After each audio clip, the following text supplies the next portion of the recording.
What is get this bread? Like, let's get this money. Oh, you know? yes, let's get this bread. Let's go.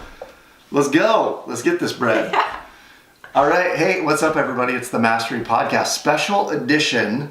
Adam Carroll, not Nick Durr. This is Piper Carroll. Say hey, Piper. Hi, I'm Piper. This is my daughter. She's amazing in all of her own unique and special ways.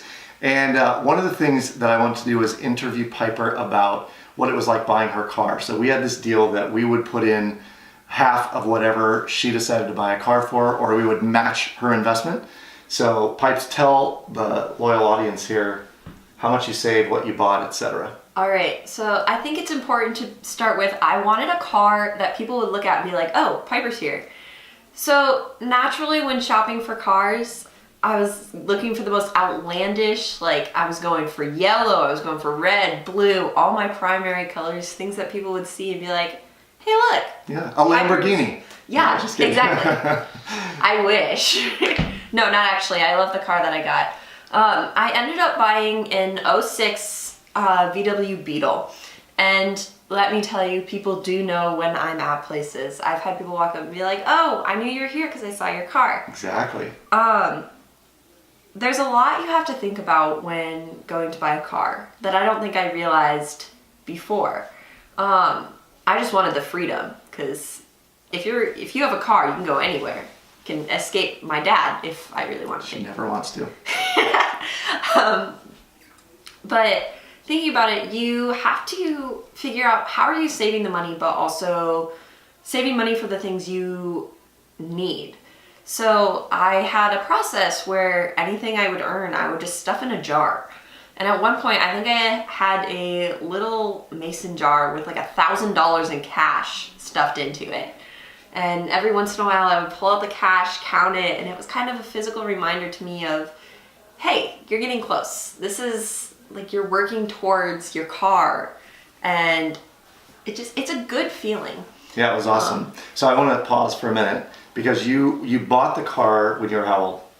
I was 15. Were you 15? Yeah. Okay, but you started saving, I think, when you were 14. 14. So how long did it take you to save $2,000, which was half of the $4,000 purchase price? All right, let's see. I have to think about this because it's been a while, and also my memory isn't that good. I believe I started saving in March, and so I do a lot of babysitting, so I get a lot of money from that. But then I also started my first job in June, and so I was saving money from that too. From March to, I bought my car middle of July, and that's about when I had $2,000.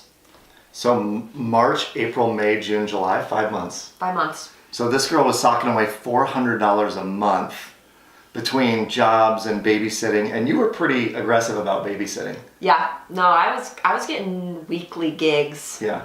So here's the deal, parents, if you're listening. We had a situation where we said we will meet you halfway on the purchase of a vehicle.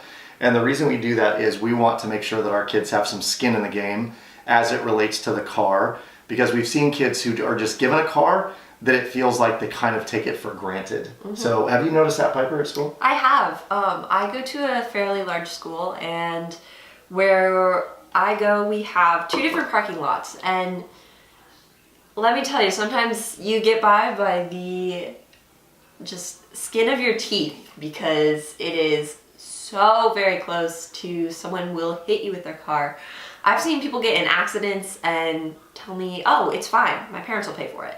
Like, it is that big of a problem that kids just kind of treat their car like nothing. Yeah. I mean, my car is my baby. I couldn't imagine getting into a crash. So, I love this. Her car is her baby. By the way, this girl is not yet 16. Yeah. So she has a school permit only, bought the car, you've had some repair work on the car already. Oh yeah, we have had some serious repair work done to Lady. I feel like it's important to note that my car is named Ladybug. It's a Ladybug, yes, very good. But I had to have about $2,000 worth of repairs done to my car. And it was a hard decision to figure out whether or not I wanted to do the repairs or whether I wanted to sell my car, because my car at the time, in the condition it was in, was actually worth about as much as it would cost to do the repairs, plus what I had already paid for it. So I don't know if Dad has the photo, but my mom has a rather dramatic photo of me sobbing on our kitchen island with my hand over my face, just flat out flipping out. Oh, wait for it. There it is. Okay, good. I'm going to put that in post. Okay. Yeah. And you have to decide, is it worth your money or is it worth this item that you love so much? Because I love my car.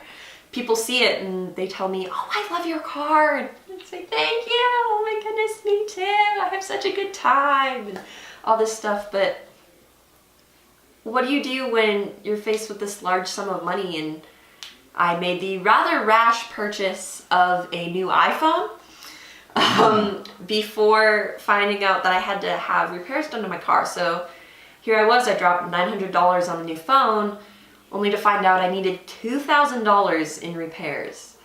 And I'm happy to say I'm not happy to say, I've had to borrow money from my parents, and I'm slowly but surely working it off. I had repairs done about a month ago, question mark? Yeah. So it was when it was really, really cold. I had it done a month ago, and I owed about $2,100, and I'm down to $1,000. So yes, been slowly putting my money in. So here was the lesson we were hoping to convey, and I think it's done a fairly good job of it, is that ownership of a vehicle can be expensive. It is expensive. Yeah. That we've got Piper in the habit of paying loans back, which right now she's doing to us. At some point she'll probably do to a bank or a credit union or to herself. We'll figure out how to make that happen. And she also mentioned she bought a brand new phone. So keep in mind she was saving close to $400 a month. Another couple months later, and I think Christmas money may have been in there, but she bought a phone. Definitely. And she owns the phone. We don't pay for her phone. We do pay for her phone service, but not her phone itself. And all of that is to give some ownership and some lessons of ownership to our kids. And Piper's just an awesome, awesome example. That's why I wanted to bring her on the podcast and share her with you. She'll come back several other times in the near future to talk about other things as they come up. And I'm sure there'll be more questions. If you have questions for Piper, questions@masteryofmoney.com. We'll get her back on the show answering the questions. Cool? Cool. Now let's go, because you got to go babysit. We out.